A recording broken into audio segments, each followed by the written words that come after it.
آپ رضی اللہ تعالی عنہ نبی علیہ الصلوۃ والسلام کے تیسرے خلیفہ ہیں۔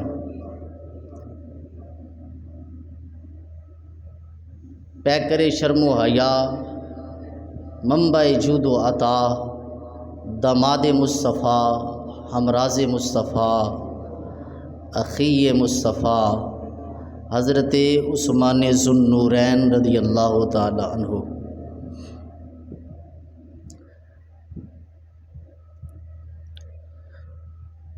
یہاں بات عثمان ذو النورین رضی اللہ تعالی عنہ کی ہو رہی ہے۔ حضور علیہ الصلوۃ والسلام نے ارشاد فرمایا کہ میری امت میں سے سب سے زیادہ حیا والے عثمان ہیں۔ اللہ تعالیٰ نے حضرت عثمان ذو النورین رضی اللہ تعالیٰ عنہ کو سب سے زیادہ حیا والا بنایا۔ عثمان ذو النورین رضی اللہ تعالیٰ عنہ آپ کا سلسلہ نسب باپ کی طرف سے یوں ہے: عثمان بن عفان بن ابو العاص بن امیہ بن عبد الشمس بن عبد المناف بن قصی بن غلاب بن مرہ بن قاب۔ اور آپ کے سلسلہ نسب والدہ کی طرف سے یوں ہے: عربہ بنت قریظ بن ربیہ بن حبیب بن عبد الشمس بن عبد المناف بن قصی بن غلاب بن مرہ بن قاب۔ پانچویں پشت پر جا کر باپ کی طرف سے بھی اور ماں کی طرف سے بھی، دونوں طرف سے آپ کا سلسلہ نسب حضور کے سلسلہ نسب سے جا ملتا ہے۔ اور حضرت عثمان بن عفان رضی اللہ عنہ کی والدہ محترمہ عربہ بنت قریظ یہ مسلمان تھی، اور آپ حضور کی پھپھی جان ام حکیم البیداء کی صاحبزادی تھی، اور وہ بھی مسلمان تھی۔ آپ یعنی کہ حضور علیہ الصلوۃ والسلام کی پھپھی کے بیٹی کے بیٹے تھے، یعنی کہ ایک اعتبار سے آپ رضی اللہ تعالی عنہ حضور علیہ الصلوۃ والسلام کے بھانجے لگتے تھے، ایک رشتے کے اعتبار سے۔ حضرت عثمان بن عفان رضی اللہ تعالی عنہ، حضرت عثمان بن عفان رضی اللہ تعالی عنہ کہ نکاح کے اندر یکے بعد دیگرے حضور کی دو صاحبزادیاں آئیں۔ سب سے پہلے حضرت رقیہ رضی اللہ تعالیٰ عنہ تشریف لائی آپ کے نکاح کے اندر، اس کے بعد حضرت ام کلثوم رضی اللہ تعالیٰ عنہ تشریف لائی۔ لیکن کمال دیکھیے، میں نے جو آیت خطبے کے اندر پڑھی وہ صلح حدیبیہ کے موقع پر نازل ہوئی کہ جب حضور عمرہ کے 6 ہجری کو حضور عمرہ کے ارادے سے نکلے مکہ کی طرف، تو کفار مکہ نے روک دیا اور کہا کہ نہیں، ہم آپ کو عمرہ کرنے کی اجازت نہیں دیں گے، اگلے سال اجازت ہے۔ یہ خبر مشہور ہو گئی کہ حضرت عثمان ذو النورین رضی اللہ عنہ کو شہید کر دیا گیا ہے۔ تو سرکار دو عالم صلی اللہ علیہ وسلم نے بیعت لی۔ 1500 صحابہ تھے، بعض روایات کے اندر 1400 صحابہ تھے، مختلف روایات ہیں۔ بیعت لی کہ حضرت عثمان ذو النورین رضی اللہ تعالیٰ عنہ کا قتل کا جو بدلہ ہے وہ لیا جائے گا۔ 1400 صحابہ نے مصطفیٰ کی بیعت کی۔ لوگ آج کہتے ہیں کہ جی وہ صحابہ کے اندر بھی بڑے بڑے معاذ اللہ جرم کرنے والے تھے۔ میں کہتا ہوں تیری مت ماری گئی ہے۔ حضرت عثمان غنی رضی اللہ عنہ تو جدا رہے، ان کی شان تو وراء الورا ہے، لیکن ایک ادنا سے صحابی، اس کے بارے میں رب نے ایک گارنٹی دے دی، فرمایا لقد رضی اللہ عن المؤمنین اذ یبایعونک تحت الشجرہ۔ لوگ آج دعائیں مانگتے رہتے ہیں کہ مالک ہم سے راضی ہو جا۔ نماز پڑھتے ہیں تو خدا کی رضا کی خاطر، زکوٰۃ دیتے ہیں تو خدا کی رضا کی خاطر، قربانی کی لوگوں نے تو خدا کی رضا کی خاطر، تاکہ رب ہمارا راضی ہو جائے۔ سارے مسلمانوں کے اعمال اس بنیاد پر ہیں کہ ان کا رب ان سے راضی ہو جائے۔ لیکن کمال کی بات یہ ہے فرمایا لقد رضی اللہ عن المؤمنین اذ یبایعونک، فرمایا کہ رب تحقیق راضی ہو گیا ان مومنوں سے جنہوں نے جو ہے مصطفیٰ کی بیعت کی ہے درخت کے نیچے۔ یہاں لوگ رضائیں مانگتے ہیں کہ خدا کی رضا ملے، لیکن کسی کو گارنٹی نہیں کہ اس کا عمل قابل قبول ہے، اور کسی کو یقین نہیں ہے کہ اسے خدا کی رضا حاصل ہے۔ کیا یقین ہے کسی کو؟ آپ سے پوچھتا ہوں، سارے بولے نا؟ لگتا ہے جو بول نہیں رہے ان کو یقین ہے۔ کسی کو یقین ہے کہ اس کے عمل خدا کی بارگاہ میں مقبول ہیں اور خدا ان سے راضی ہے؟ ارے آج کا بندہ بول کے کہتا ہے کہ صحابہ کرام رضوان اللہ تعالی علیہم اجمعین کے اندر بھی جرم کرنے والے تھے، خطائیں کرنے والے تھے۔ ارے اس بدبخت سے پوچھو، تیرے عمل کی کوئی گارنٹی نہیں، تیرے بارے میں کوئی گارنٹی نہیں کہ خدا تجھ سے راضی ہے کہ نہیں راضی۔ لیکن 1400 صحابہ جنہوں نے بیعت کی، رب کا قرآن کہتا ہے کہ رب ان سے راضی ہے۔ رب اپنی رضا کی سند ان صحابہ کے لیے جاری فرما رہا ہے۔ اور پھر دعا ذرا توجہ کریں، جب اللہ تبارک و تعالیٰ، قرآنی اسلوب یہ ہے، قرآنی طریقہ یہ ہے کہ جب بھی قرآن بات کرتا ہے عمل کی بات پہلے کرتا ہے اور اس پر جزا کی بات بعد میں کرتا ہے۔ مثال کے طور پر ایک اللہ تبارک و تعالیٰ نے مختلف مقامات پر ارشاد فرمایا کہ جنہوں نے اچھے عمل کیے، ایمان لائے، اچھے عمل کیے، ان کے لیے جنت ہے، باغات ہے، ان کے لیے رب کی رضا ہے۔ مختلف مقامات پر اللہ مفہوم پیش کر رہا ہوں۔ قرآن کا اسلوب یہ ہے کہ جب بھی قرآن بات کرتا ہے، میرے جملوں پر غور کرنا، جب بھی قرآن بات کرتا ہے عمل کی بات پہلے کرتا ہے۔ عمل کی بات کیا کرتا ہے؟ پہلے کرتا ہے۔ اس عمل پر جزا کی بات بعد میں کرتا ہے۔ اس عمل پر جو جزا ہے، جو اجر ہے، اس کی بات بعد میں کرتا ہے۔ لیکن یہاں رب نے جو قتل عثمان کا بدلہ لینے پر جو صحابہ نے بیعت کی، 1400 تھے، 1500 تھے، جتنے بھی تھے، جو بیعت کی، رب کو یہ عمل اتنا پسند آیا، رب کو عمل یہ اتنا پسند آیا، رب نے عمل کی بات بعد میں کی ہے، اپنی رضا پہلے عطا فرما دی ہے۔ آپ سمجھے نہیں؟ اونچی آواز سے کہیں نا سبحان اللہ، تو آپ کو پتہ چلے کہ کیا میں نے بات کیا کی ہے۔ قرآن کا اسلوب یہ ہے کہ جب بھی بات کرتا ہے تو عمل کی بات پہلے، جزا کی بات بعد میں، کہ یہ نیک لوگ ہیں، ان کے لیے جنتیں ہیں، یہ خدا کے برگزیدہ ہیں، ان کے لیے سکون اور اطمینان ہے۔ یعنی کہ عمل کی بات پہلے، جزا کی بات بعد میں۔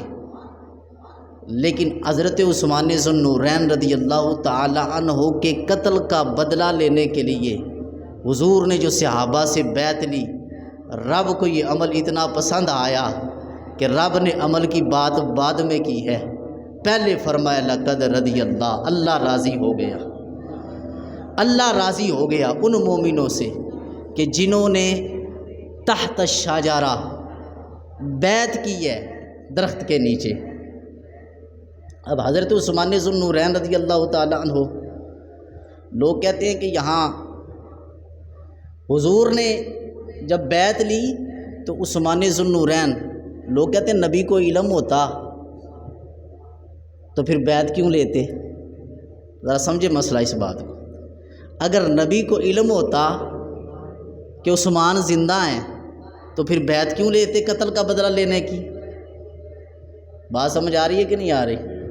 کانوں تک آواز آ رہی ہے؟ اگر نبی کو علم ہوتا، بولنے والے مسلمانوں کو ورگلانے کی کوشش کرتے، اگر نبی کو علم ہوتا تو قتل عثمان کہ عثمان زندہ ہیں تو پھر قتل کے بدلے کی بیعت لینے کی کیا ضرورت تھی؟ میں نے کہا تو نے پورا واقعہ نہیں سنا اور نہ ہی پوری حدیث پر غور کیا ہے۔ اگر نبی نے بیعت لی ہے، نبی نے بیعت لی ہے سب صحابہ سے، تو کیا صرف وہاں جو صحابہ موجود تھے ان صحابہ کی بیعت لی ہے یا کسی اور کی بھی لی ہے؟ نہیں بات سمجھے آپ؟ تجھے یہ پتہ ہے کہ اگر نبی کو پتہ ہوتا تو نبی بیعت نہ لیتے، نبی علیہ الصلوۃ والسلام بیعت نہ لیتے، تجھے یہ پتہ ہے، لیکن تجھے اس بات کی خبر نہیں کیا نبی علیہ الصلوۃ والسلام نے وہ صحابہ جو وہاں موجود تھے صرف انہی کی بیعت لی ہے کسی اور کی بھی لی ہے؟ نہیں سمجھے آپ ابھی بات؟ لگتا ہے آپ علماء سے سنتے ہیں لیکن ذہنوں سے نکال دیتے ہیں۔ حضور نے جب سب صحابہ سے بیعت لے لی تو حضور نے اپنا ہاتھ ایسے کیا، فرمایا یہ اس پر بیعت کرو، بیعت کرو۔ جب بیعت کی گئی تو حضور نے فرمایا ہذہ ید عثمان، فرمایا یہ عثمان کی بیعت ہے۔ نہیں سمجھے یار آپ؟ فرمایا ہذہ ید عثمان، فرمایا سب صحابہ نے بیعت کی ہے اور میرے سامنے بیٹھ کر کی ہے، لیکن فرمایا ہذہ ید عثمان، فرمایا یہ عثمان کا ہاتھ ہے۔ یہ کس کا ہاتھ ہے؟ عثمان کا ہاتھ ہے۔ بدبخت بول کے کہتے ہیں اگر نبی کو علم ہوتا، اگر نبی کو علم ہوتا تو حضرت عثمان کے قتل کے بدلے کی بیعت کیوں لیتے؟ اگر علم ہوتا کہ عثمان زندہ تھے تو میں نے کہا تو نے ایک طرف دیکھا تو دوسری طرف نہیں دیکھا کہ مصطفیٰ نے اپنے ہاتھ کو اس حضرت عثمان کا ہاتھ قرار دیا ہے۔ مصطفیٰ نے اپنے ہاتھ کو عثمان ذو النورین کا ہاتھ قرار دے کر اس بات کو واضح کیا ہے بیعت تو میں تمہیں آزمانے کے لیے لے رہا تھا، وگرنہ میرا یقین ہے کہ عثمان زندہ ہے۔ یہی وجہ ہے کہ حضرت عثمان ذو النورین رضی اللہ تعالی عنہ کے ہاتھ آپ نے فرمایا ہذہ ید عثمان، یہ عثمان کا ہاتھ ہے۔ یہ کس کا ہاتھ ہے؟ عثمان کا ہاتھ ہے۔ عثمان ذو النورین رضی اللہ تعالی عنہ اپنے ہاتھ کو عثمان ذو النورین کا ہاتھ قرار دیا۔ اب حضرت عثمان ذو النورین رضی اللہ تعالی عنہ، میں نے شروع کے اندر کہا کہ اللہ تعالیٰ نے آپ کے نکاح کے اندر نبی علیہ الصلوۃ والسلام کی دو صاحبزادی یکے بعد دیگرے وہ آپ کے نکاح میں آئی، اور یہاں بھی بہت بڑا بلنڈر مارا جاتا ہے۔ لوگ کہتے ہیں کہ حضور کی صرف ایک صاحبزادی تھی۔ کیا؟ حضور کی صرف ایک صاحبزادی تھی، باقی جو ہے وہ حضور علیہ الصلوۃ والسلام کی ربیبہ تھی، لے پالتو بیٹیاں تھیں یا لونڈی کی بیٹیاں تھیں، معاذ اللہ بعض بدبخت کیسے کرتے۔ حضور نے یہاں توجہ کرنا، حضور علیہ الصلوۃ والسلام نے ارشاد فرمایا جو اپنا نسب تبدیل کرے، میرے جملے سننا، جو اپنا نسب تبدیل کرے، اپنے آپ کو غیر باپ کی طرف منسوب کرے۔ مثال کے طور پر کوئی کسی ذات سے تعلق رکھتا ہے تو وہ کہتا ہے میں چیمہ ہوں، کوئی راجپوت بن جاتا ہے، کوئی چٹھا بن جاتا ہے، کوئی ملک بن جاتا ہے، ان کے اپنی ذات کو چینج کرتے ہیں، کوئی سید نہیں تو سید بن جاتا ہے۔ حضور نے فرمایا جو اپنے کو غیر باپ کی طرف منسوب کرے اس پر لعنت ہے۔ وہ کیا ہے؟ لعنتی ہے۔ وہ کیا ہے؟ جو اپنا نسب چینج کرے۔ کیا کرے؟ میری بات سمجھ آ رہی ہے؟ جو اپنا نسب چینج کرے، ان کے سید نہیں ہے اور سید بن جائے، ملک نہیں ہے تو ملک بن جائے، چیمہ نہیں ہے تو چیمہ بن جائے۔ ذرا توجہ کرنا، جو اپنے نسب کو چینج کرے وہ تو لعنتی ہے۔ بات سن رہے ہیں میری کہ نہیں؟ جو سن رہے ہیں سبحان اللہ، جو سوئے ہوئے ہیں ان کو بھی جگائیں۔ جو اپنے نسب چینج کرے وہ لعنتی ہے، حضور نے فرمایا۔ تو جو نبی کے نسب کو چینج کرے، توجہ ہے میری بات کی طرف، جو نبی کے نسب کو چینج کرے، اس کا مطلب ہے کہ نبی کی ایک بیٹی مان کر تین بیٹیاں نہ ماننا، نبی کے نسب کو چینج کرنا ہے۔ چینج کرنا نبی کی اولاد کے نسب کو چینج کرنا کہ یہ نبی کی بیٹیاں نہیں، معاذ اللہ ثم معاذ۔ اگر میں اس کی بات کی تفصیل کروں تو بات کہاں تک جاتی ہے؟ کتنے بدبخت ہیں وہ لوگ کہ جو سیاہ لباس پہن کر اندر سے سیاہ اور باہر سے سیاہ اور نبی کے نسب کا انکار کرتے ہیں۔ نبی کی صاحبزادیوں کا انکار کرتے ہیں۔ حضرت رقیہ رضی اللہ تعالی عنہا کے ساتھ آپ کا نکاح ہوا سب سے پہلے، اور غزوہ بدر کے اندر حضرت رقیہ رضی اللہ تعالی عنہا بیمار تھی، تو سرکار دو عالم صلی اللہ علیہ وسلم نے حضرت عثمان ذو النورین رضی اللہ عنہ کو حکم دیا۔ آپ نے فرمایا کہ آپ اپنی زوجہ کی تیمارداری کریں۔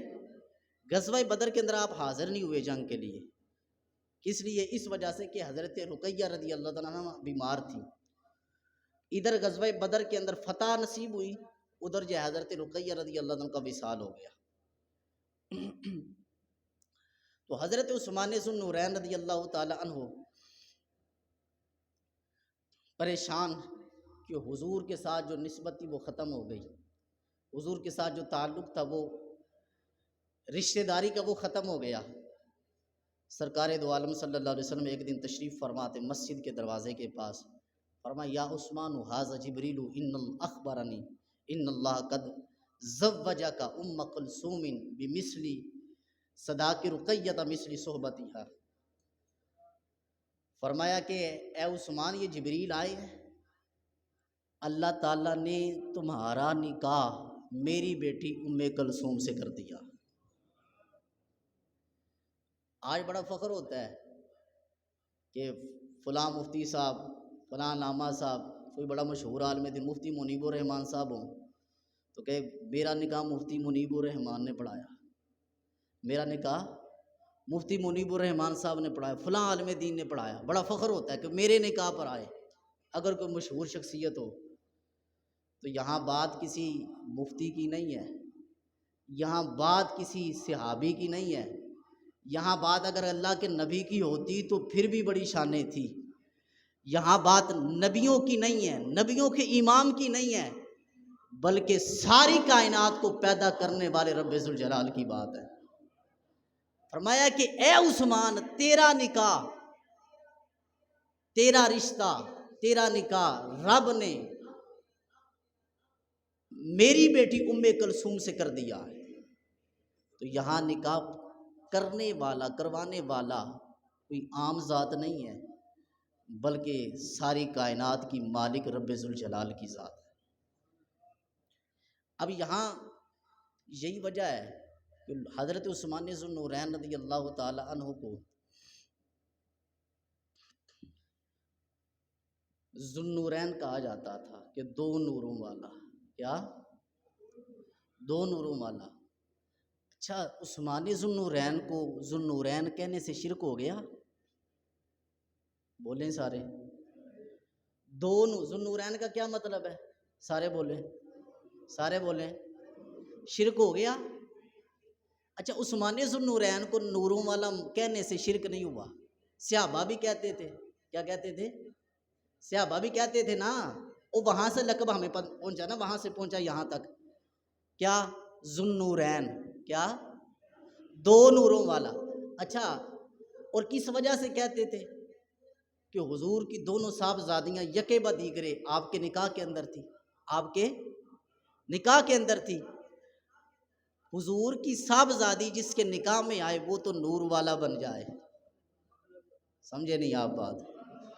حضور کی صاحبزادیاں جس کے نکاح میں آئے یکے بعد دیگرے وہ تو نور والا بن جائے۔ جن کی صاحبزادیوں کی وجہ سے نور والا بنے، اس نبی کی اپنی نورانیت کا عالم کیا ہوگا؟ اسی لیے تو اللہ حضرت فرماتے ہیں صبح طیبہ میں ہوئی بٹتا ہے باڑا نور کا۔ اس کا عقیدہ بولے صبح طیبہ میں ہوئی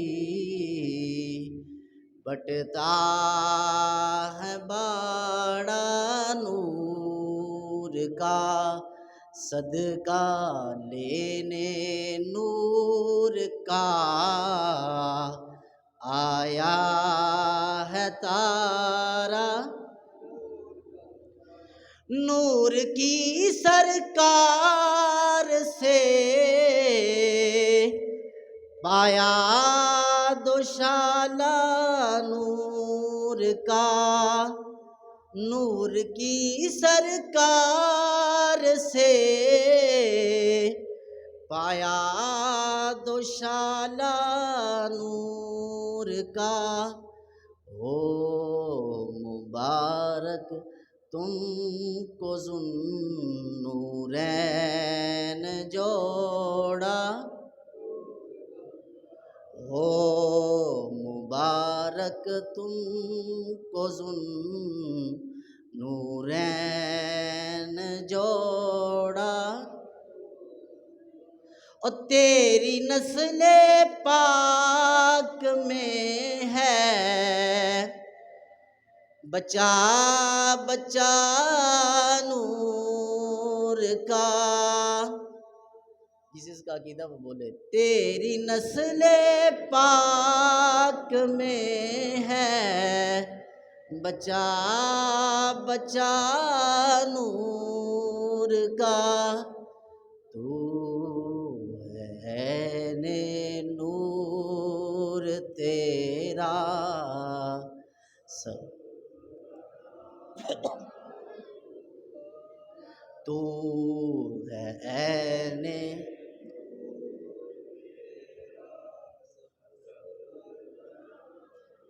ٹھنڈے ٹھنڈے بول دیو پہ جدا عقیدہ دب کے بولو، تو ہے نے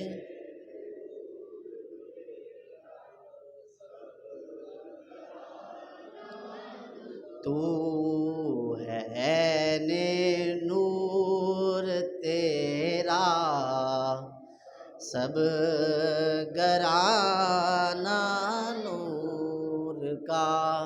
اعلیٰ حضرت فرماتے ہیں تم جو ہے حضور کے نور کا انکار کرتے ہو، ہم حضور کی ساری نسبتوں کو نور مانتے ہیں۔ حضور علیہ الصلوۃ حضرت عثمان ذو النورین رضی اللہ تعالی عنہ دو نوروں والے تھے۔ حضرت ابان ابن ابان رضی اللہ تعالی عنہ نے اپنے ماموں حسین جوفی کہتے ہیں میرے ماموں نے پوچھا حل تدری لما سمی عثمان ذو النورین، کیا تمہیں پتہ ہے عثمان ذو النورین کو ذو النورین کیوں کہتے تھے؟ فرمایا میرے ماموں نے کہا، میں نے کہا کہ نہیں میرے علم میں نہیں ہے۔ فرمایا کہ اس وجہ سے کہ جب سے آدم علیہ السلام پیدا ہوئے ہیں لم یجمع بین احد و بنت نبی منذ خلق آدم منذ خلق آدم او کما قال، فرمایا کہ جب سے آدم علیہ السلام پیدا ہوئے ہیں، آدم علیہ السلام کے پیدا ہونے سے لے کر آج تک اور آج سے لے کر قیامت تک کسی کو یہ حصہ اور یہ شان نصیب نہیں ہوگی کہ جس کے نکاح کے اندر ایک نبی کی دو بیٹیاں آئی ہوں۔ میرے جملوں پر غور کرنا، آدم علیہ السلام سے لے کر اب تک کسی بندے کی شان یہ نہیں ہے کہ جس کے نکاح کے اندر ایک نبی کی دو بیٹیاں آئی ہوں۔ مجھے بولیے، ایک نبی کی دو بیٹیاں آئی ہوں، اور قیامت تک کسی کی شان ہو بھی گی نہیں، قیامت تک کسی کی شان ہو بھی نہیں سکتی۔ کیوں؟ نبی تو تاجدار ختم نبوت بن کر آئے ہیں، آخری نبی بن کر تشریف لائے ہیں۔ حضور کے بعد نبی ہوگا تو پھر یہ شان نصیب ہو سکتی ہے نا، حضور کے بعد کوئی نبی ہو ہی نہیں سکتا۔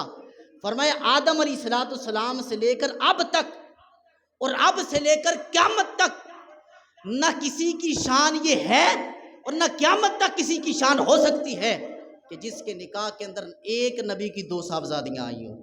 فرمایا اگر یہ کسی کو یہ شان ملی ہے تو عثمان ذو النورین رضی اللہ عنہ کو ملی، اس وجہ سے آپ کو ذو النورین کہتے ہیں۔ اور حضرت عثمان ذو النورین رضی اللہ تعالی عنہ، یہ لقب کوئی عام لقب نہیں ہے کہ شاید کسی صحابی نے دیا ہو، یہ شاید کسی اللہ کے نبی نے دیا ہو۔ حضرت مولا کائنات شیر خدا رضی اللہ تعالیٰ عنہ بیان فرماتے ہیں،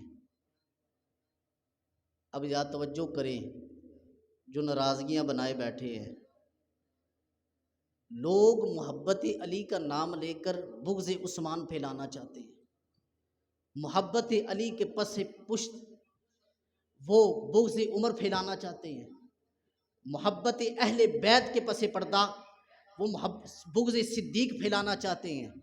لیکن یاد رکھیں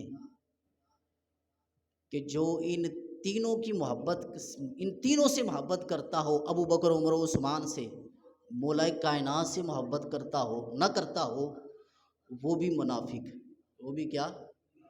اور جو مولا کائنات اور اہل بیت سے محبت کرتا ہو لیکن تین یاروں سے نفرت رکھتا ہو، وہ بھی منافق۔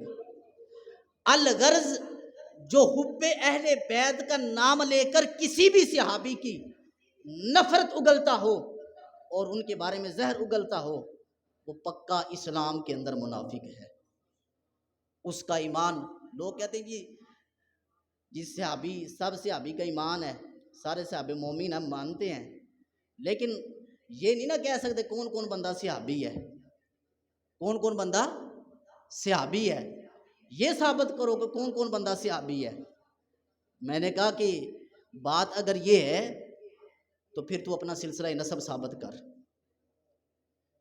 تو صحابہ کے بارے میں بولتا ہے کہ جی ہم مانتے ہیں کہ سارے صحابہ جنتی نے، لیکن ہم یہ پکا دلیل کے ساتھ نہیں کہہ سکتے کہ یہ فلاں بندہ بھی صحابی ہے، فلاں بندہ بھی صحابی ہے، فلاں بندہ بھی صحابی ہے، اس کے لیے دلیل کی ضرورت ہے۔ میں نے کہا جس طرح تو صحابی کے بارے میں دلیل مانگتا ہے، اس لیے تیرے سلسلہ نسب کے سچا ہونے میں دلیل کی ضرورت ہے۔ تو پہلے اپنا سلسلہ نسب ثابت کر۔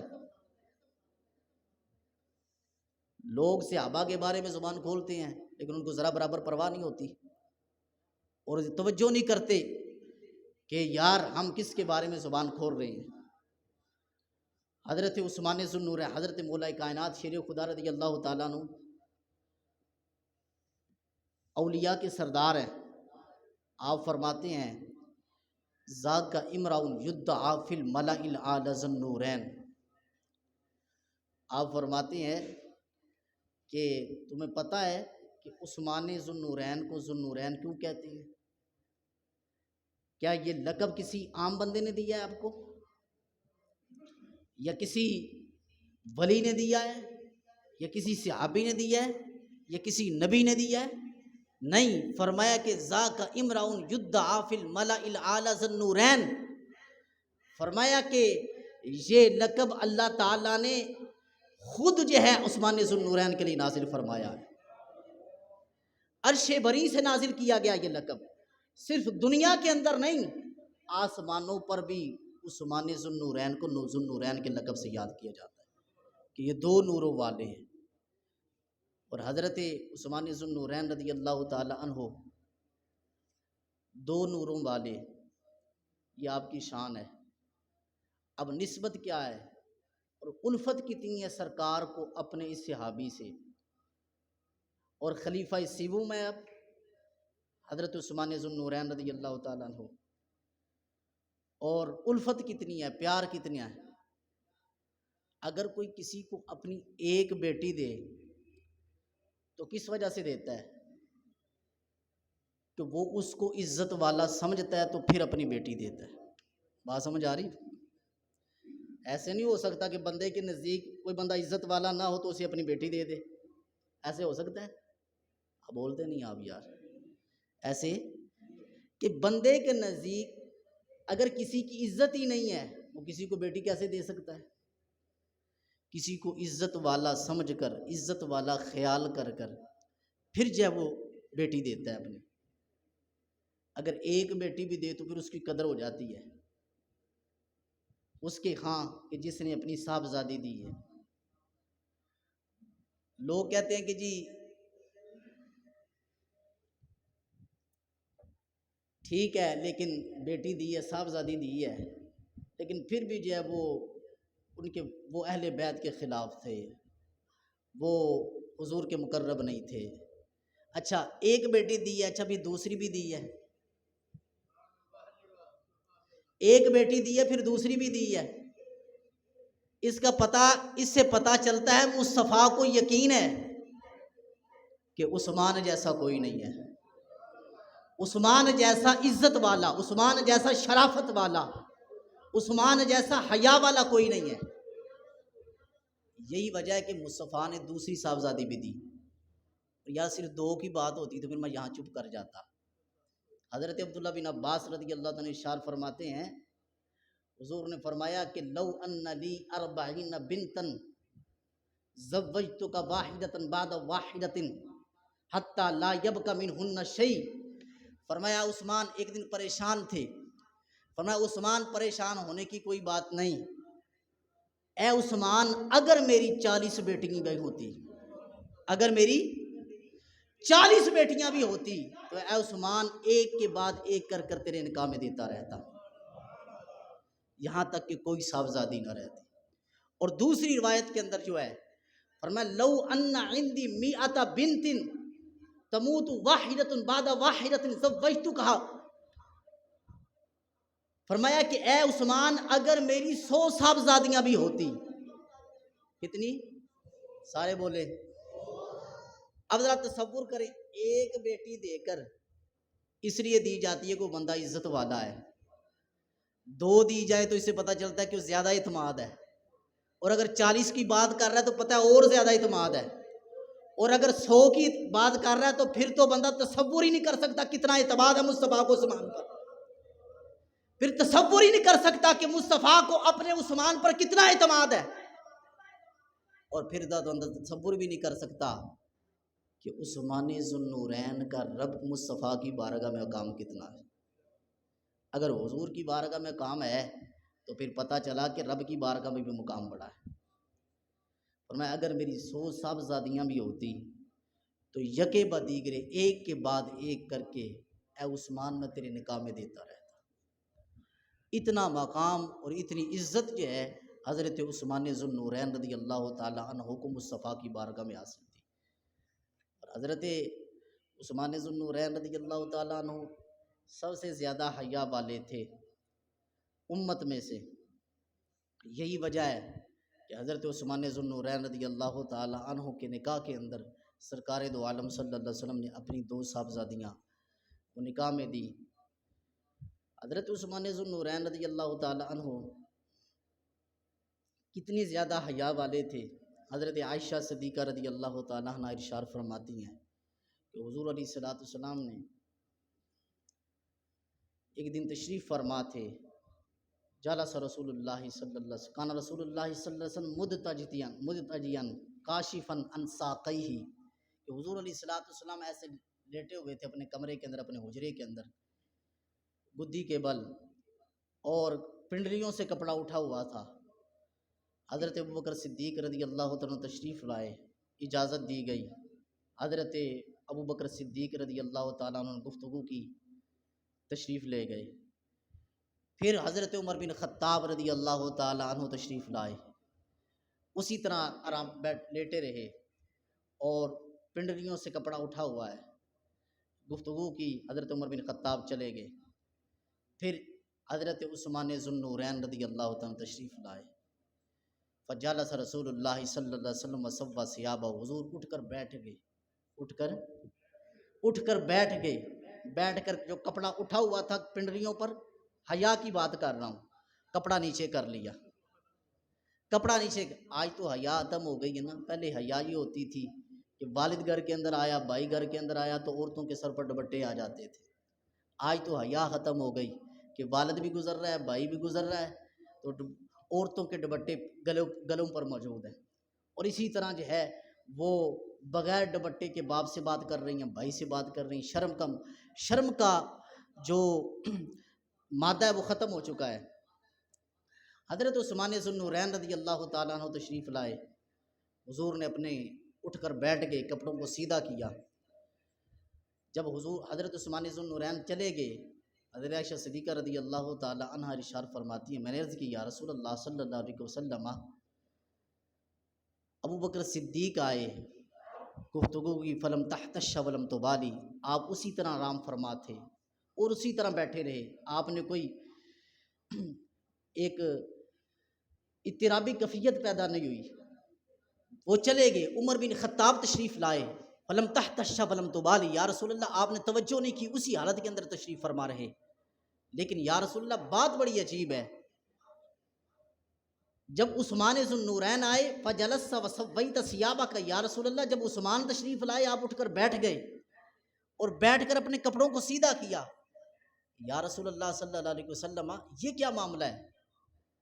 بات دراصل یہ تھی کہ سوال یہ تھا کہ ابو بکر، مرتبہ ابو بکر صدیق کا زیادہ ہے مرتبہ، لیکن آپ نے ان کے لیے اتنا اہتمام نہیں کیا۔